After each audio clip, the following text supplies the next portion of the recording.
আসসালামু আলাইকুম সবাইকে। আমি এই ভিডিওটা যখন রেকর্ড করতেছি তখন অলরেডি বুয়েট 24-25 সেশন মানে যেটা লেটেস্ট সেশন, এই সেশনটার সার্কুলার দিয়ে দিছে, মানে প্রসপেক্টাস দিয়ে দিছে। অফিসিয়াল ওয়েবসাইট থেকে তোমরা দেখতে পারবা।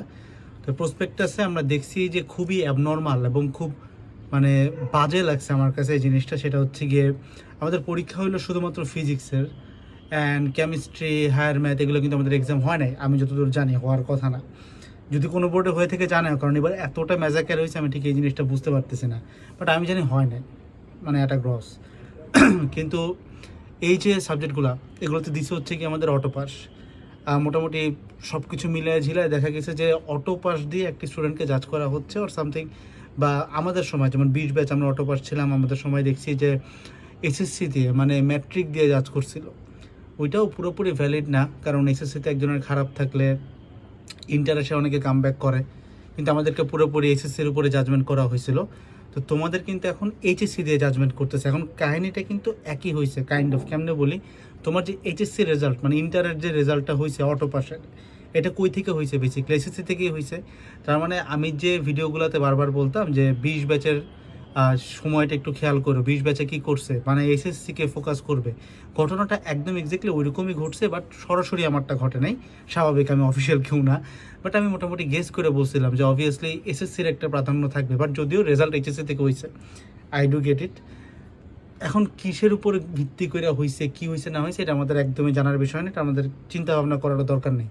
এখন আমি তোমাদেরকে জাস্ট এই ভিডিওটা রেকর্ড করতেছি। তোমাদের এখন যারা ইঞ্জিনিয়ারিংয়ের প্রেপ নিচ্ছিলা তাদেরকে ভার্সিটিতে সুইচ করে ফেলা উচিত এখনই। আবার অনেকে আসো আমি জানি যারা ভার্সিটি প্রেপ নিচ্ছিলা এবং তোমরা ভার্সিটি থেকে ইঞ্জিনিয়ারিংয়ে আসতে চাইতেছিলা না, ভাবছিলা যে অনেক কঠিন সাইড ক্রাইটেরিয়া দিবে, বাট তোমার A+ ছিল। এমন কিন্তু হয় যে মোটামুটি মিডিয়েকর স্টুডেন্টের ভালো লেভেলের A++ পড়ে গেছে, বাট একটা খুব মানে ভালো স্টুডেন্টের A+ মিস গেছে। এটা কিন্তু হইতেই পারে। তো এরকম কেসে কোর্স মাইগ্রেশন করবা কিনা আমি জানি না, তোমার প্রতিষ্ঠান কোর্স মাইগ্রেশন দেয় কিনা। কোর্স মাইগ্রেশন দেওয়া উচিত, আমরা দিচ্ছি। ইনফ্যাক্ট সার্কুলার দেওয়ার পর আমরা অনেককে অলরেডি কোর্স মাইগ্রেশন দিছি কমপ্লিটলি ফ্রিতে, ঠিক আছে। Anyways back to the point, সেটা হচ্ছে গিয়ে কুয়েটের পরীক্ষা হচ্ছে সবার আগে হয়েছে। এবং for the first time in life আমরা খেয়াল করছি যে কুয়েট এবার অ্যাপ্লিকেন্টসের ক্ষেত্রে কিন্তু একটা নাম্বার দিছে। এই নাম্বারটা কিন্তু কুয়েট কখনো দেয় না। কুয়েট বলছে যে প্রথম এত হাজারকে ওরা পরীক্ষা দিতে বসাবে। এই ঘটনাটা সবসময় বুয়েট ঘটায়, বাট এবার for the first time in life আমি কুয়েটকে এটা করতে দেখছি। প্রথম এক্সাম কুয়েটের হয়েছে, তারপরে বুয়েট পেলি, বুয়েট রিটেন, দেন ঢাবি, যদি আমরা এই প্যাটার্নটা চিন্তা করি। তো এই প্যাটার্ন অনুযায়ী আমাকে যদি তুমি কেউ বলো যে ভাই আমার A+ আছে, আমি কি ইঞ্জিনিয়ারিংয়ে থাকবো কি না, একটু শর্টলি অ্যাড করে নিই। কুয়েটে কিন্তু তোমার 20-এর ভিতরে 18 চাইছে গ্রেড পয়েন্ট, ঠিক আছে, তোমরা এগুলো জানো। আর বুয়েটে A+ চাইছে সবগুলোতে। তো এই কেসে আমি তোমাকে বলবো বুয়েটে কিন্তু প্রথম একটা অ্যামাউন্ট দেওয়া আছে 24,000-এর মতো। তো তুমি যদি চিন্তা করো বুয়েটে যারা A+ পাইছে তাদের মধ্যে কি সবাই পাবে? আমি তোমাকে বলবো তুমি যদি 80-81 মানে 80 বাদ দাও, 80ও আমি তোমার জায়গায় হইলে 80তেও আমি প্রেপটা নিতাম। বাট যদি কেউ 81% বা 82% থাকো, আমার কাছে মনে হয় তোমার ইঞ্জিনিয়ারিংয়ের প্রেপ নেওয়া উচিত। নট বিকজ তুমি বুয়েটে বসতে পারবা, বাট বিকজ কারণ তুমি যদি ইঞ্জিনিয়ারিং প্রেপ নাও তুমি কিন্তু কুয়েটে খুব ইজিলি এলিজিবল হচ্ছে। মানে তুমি বুঝো কুয়েটে যত হাজারই টানুক না কেন, স্বাভাবিকভাবে কুয়েটে এবার অ্যাপ্লিকেশন বেশি হবে, কারণ কুয়েট প্রথম পরীক্ষা, অ্যাপ্লিকেশন বেশি হবে দেখে ওরা এই নাম্বারটা আনছে। এটা কোনো মানে হুদাই দেয় নাই, এটা দিয়েছে কারণ অ্যাপ্লিকেন্টস বেশি আসবে। কিন্তু ওরা যেহেতু চাইছে 20-এর মধ্যে 18, তো দ্বিধাদ্বন্দ্বে তারা থাকবে যারা 20-এ 18-তে আছে, একদম এক্স্যাক্টলি 18-তে, তারা একটু প্যারায় পড়তে পারে। বাট যারা 20-এ 20 আছে, ওইরকম একটা নাম্বার হয়ে গেছে, তাদের তো কোনো টেনশনই নেই। তো আমার কাছে মনে হয় যাদের মানে একদম A+ আছে, ভাই A+ যদি কেউ মিস করে থাকো, আমি প্রথম একটা লাইন বলে রাখি, যারা A+ মিস করছো যেমনে হোক ভার্সিটিতে সুইচ করতে হবে। ভার্সিটি ইউনিটে এখনই তোমাকে কোর্স মাইগ্রেট করতে হবে। কোর্স মাইগ্রেট না করলে প্রিপারেশন মানে যেমনে হোক পুরো জিনিসটা তোমাকে মাইগ্রেট করতে হবে ভার্সিটি ইউনিটের জন্য, ঠিক আছে। মেইন টার্গেট, মেইন গোল ওই তোমার ভার্সিটি হয়ে যাবে এরকম করে। আর হচ্ছে গিয়ে যারা ইঞ্জিনিয়ারিং প্রেপ নিচ্ছিলা এবং তোমাদের যাদের মধ্যে A+ আসছে, তোমার সেফ মার্ক আমি মনে করি 80%ই সেফ মার্ক, বুয়েটের ক্ষেত্রেও সিকিউরিটির ক্ষেত্রেও।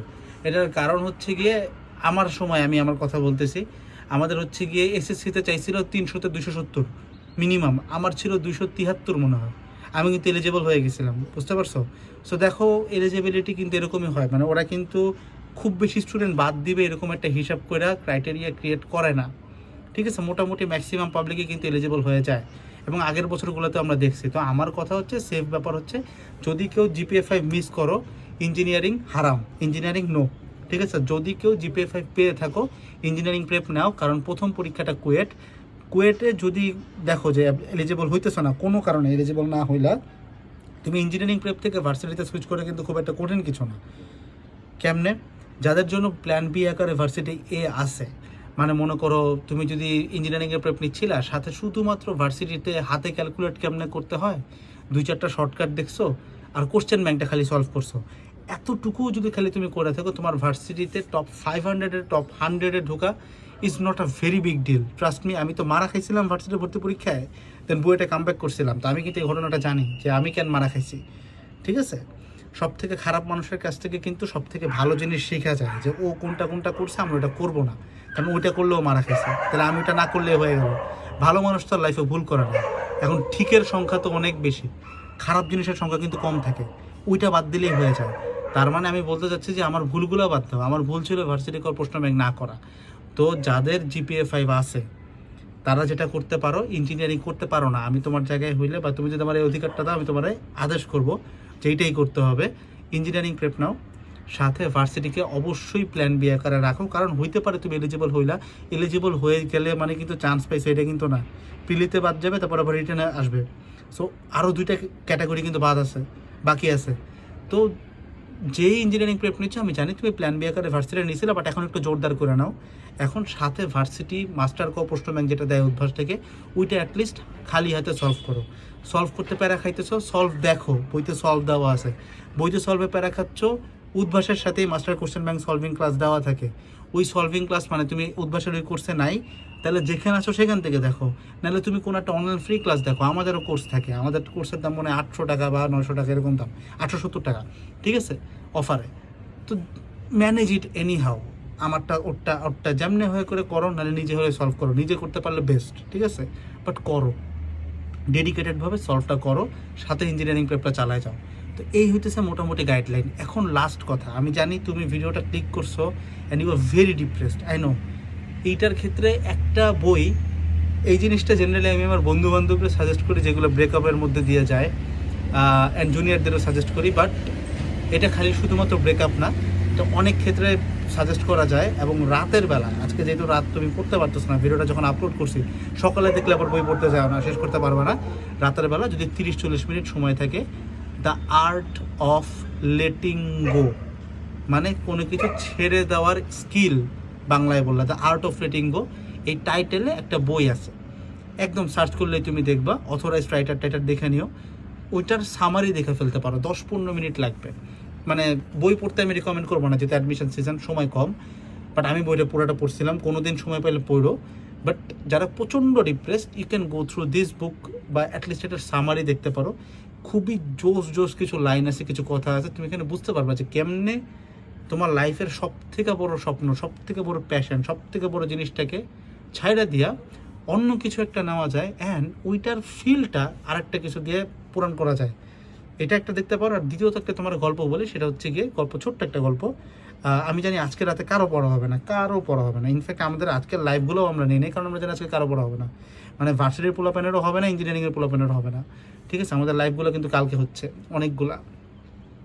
একটা গল্প বলি, সেটা হচ্ছে কি তোমার নাইকির ফাউন্ডার হচ্ছে কি ফিল নাইট। তো ফিল নাইট ছোটোবেলা থেকে স্বপ্ন দেখতে যে সে একজন দৌড়বিদ হবে, ঠিক আছে, খুব বেশি নয়। এই ফিল নাইটের কিন্তু অনেক গল্প টল্প আছে, ওর একটা বই আছে শুডগ নামের, শুডগের সামারিও দেখতে পারো, বাট আমি এত রেকমেন্ড করতেছি না, যা শুনে রাখো। তো ফিল নাইট ছোটোবেলা চাইতেও দৌড়বিদ হবে, অলিম্পিকে দৌড়াবে, ও ওর কান্ট্রিকে রিপ্রেজেন্ট করবে। বাট ওর যখন এইজ বাড়তে থাকে, ও খেয়াল করতে থাকে যে ও ওইরকম লেভেলে দৌড়াইতে পারে না। পরবর্তীতেও ডিসাইড করে যাচ্ছে আমি দৌড়াবো না, বাট হাউ অ্যাবাউট যে লোকটা দৌড়াচ্ছে সে আমার কোনো কিছুকে রিপ্রেজেন্ট করুক। পরবর্তীতে সে জন্ম দেয় হচ্ছে ব্লু রিবন্সের, যেটার নাম পরবর্তীতে চেঞ্জ হয়ে নাইকি হয়। তার মানে আর্ট অফ লেটিং গো, এই জিনিসটা মানে হচ্ছে এমন একটা ব্যাপার যে হ্যাঁ, you can live a thing for it, মানে you can live a thing. যে লাইক তোমার বইয়ের টার্গেট ছিল, ঠিক আছে, বইয়ের ছেড়ে দিলাম, এখন তুমি চিন্তা করতে পারো যে আচ্ছা বইয়ের বা ইঞ্জিনিয়ারিং পড়ে কী করা যায় তো লাইফে। এই জিনিসটা আমি কি অন্য কোনো কিছু দিয়ে স্টিমুলেট করতে পারি কিনা, স্টিমুলেট করা যায় কিনা, এইটা ভাবাটা হচ্ছে তোমার কাজ। মানে মনে করো আচ্ছা ঠিক আছে, আমি হয়তো ইঞ্জিনিয়ার হইতে পারলাম না, হাউ অ্যাবাউট আমি আজ থেকে 10 বছর পরে একটা ফার্মের মালিক হবো, যে ফার্মে হয়তো 10-12টা ইঞ্জিনিয়ার কাজ করবে। হ্যাঁ, জিনিসটা অনেক ফ্যান্সি লাগে শুনতে, but the thing is if you can actually মানে work really hard for it, it's never impossible, it is possible. তো ভাই ওইটার জন্য হইলো মানে দেখো, তুমি যদি মনে করো এটা ইম্পসিবল ভাই, মানে বললেই কি হইলো কি না যে হ্যাঁ আমি একটা ফার্ম দিব, এটার ভিতরে ইঞ্জিনিয়ার কাজ করবে, বা ধরো কাজ করানোটা ফ্যাক্টর না, মানে আমি তোমার আন্ডারে কাজ করলে তোমার যে খুব পিনিক হবে এমন না, হয়তো অনেকের হইতে পারে, হওয়াটা স্বাভাবিক। বাট ব্যাপারটা হচ্ছে গিয়ে যে ইঞ্জিনিয়ার যে কাজটা করে বা যে টাকাটা কামায় বা তোমার প্যাশন যেটাই হোক, এটা কিন্তু তুমি অন্যান্য জব দিয়েও সেম জিনিসটা নিতে পারো। সেই জিনিসটা মাথায় ঢুকাও, that is called the art of letting go. তোমাকে বুঝতে হবে কথাটা আমি বলতেছি, তুমি জানো অ্যাডমিশন সিজনে আমি বলতাম যে এটা বি না, এটা সি না, এটা কে না, এটা আর না, এটা বি হইতে হবে, এটা বুয়েটই হইতে হবে। আমার এরকম একটা ভিডিও ছিল, লাখের কাছে ভিউজ হবে। তো এই মেন্টালিটির একটা মানুষ তোমাকে যখন বলতেছে যে you have to understand the art of letting go, ঠিক আছে, you have to know the art of letting go, তার মানে আমার লাইফে এমন এমন অনেক কিছু পাইছি, মানে BUET would be one of that যেটা আমি পাইছি। বাট এমন অনেক ঘটনা ছিল, অনেক কিছু ছিল যেটা আমি আমার লাইফে পাই নাই, এবং আই রিগ্রেটেড আ লট। এখন পর্যন্ত আই ডু রিগ্রেট, বাট আমি ওই জিনিসটার যে ফিলিংসটা I got it through another ways. ঠিক আছে, আমি বুঝাই, যেমন আমি আরেকটা উদাহরণ দিয়ে শেষ করি। যারা ভিডিওটা এই পর্যন্ত দেখতেছে, আই নো তোমার হাতে সময় নাই, কিন্তু মানে সময় আছে, এমন না যে সময় একদমই নাই, সময় আছে।